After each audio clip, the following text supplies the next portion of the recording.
Je suis le docteur Baba Ahmed Baba, président du parti UFDR, porte-parole de la coalition Alternance 21 et coordonnateur du cadre de concertation des partis politiques. Je dis merci après une quarantaine de jours de m'avoir donné la parole.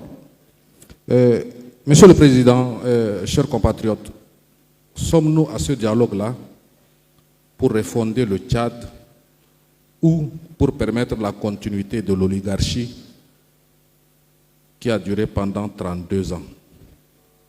Si nous sommes là pour réellement refonder le Tchad, arrêtons de faire des textes sur mesure pour plaire au roi. Monsieur le Président, on ne peut pas faire du neuf avec du vieux. Comment voulons-nous refonder le Tchad avec les mêmes acteurs qui, pendant toutes ces années, ont enterré le Tchad, qui veulent continuer toujours à être aux affaires,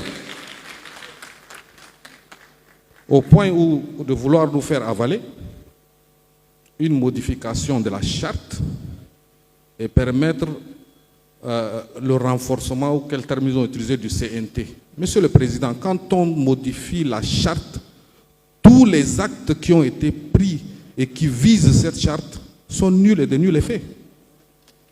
On ne peut pas dire que le CNT pourra être renforcé, Monsieur le Président. Le CNT doit être dissous.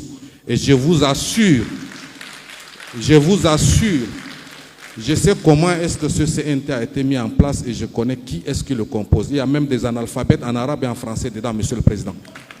Il faut qu'on se dise certaines vérités ici.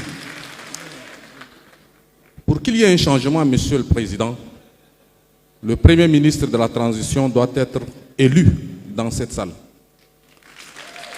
Nous sommes souverains et nous avons le devoir, l'obligation de désigner le Premier ministre de la Transition qui sera chargé de mettre en œuvre nos résolutions. Nous devrons choisir la personne en qui nous avons confiance, Monsieur le Président et chers compatriotes. Je vais revenir également sur la même lancée que le président Gaurang. Faites très attention. Je pense que les gens se disent juristes, mais faites très attention. Quand vous dites qu'on dissout le CMT, le président du CMT, avant d'être président, il est membre d'abord du CMT. Si vous dissolvez le CMT, il part automatiquement avec ça. Donc, trouvons une formule pour qu'il n'y ait pas un vide juridique dans ce pays. Je préfère honnêtement qu'on prenne des dispositions pour que ce pays change réellement.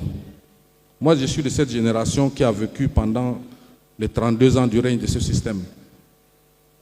On sait tous, et je suis témoin des humiliations qu'on a vécues, des frustrations qu'on a vécues. Faisons en sorte que nos enfants ne vivent pas cela. Faisons en sorte que nos enfants puissent grandir libres, avoir d'égalité de chances dans ce pays, que le pouvoir soit réparti dans toutes les zones géographiques du Tchad, que le Tchadien se sente enfin Tchadien chez lui, que les enfants soient fiers d'être Tchadiens, mais pas au détriment des intérêts de certains Tchadiens, s'il vous plaît. Je vous remercie.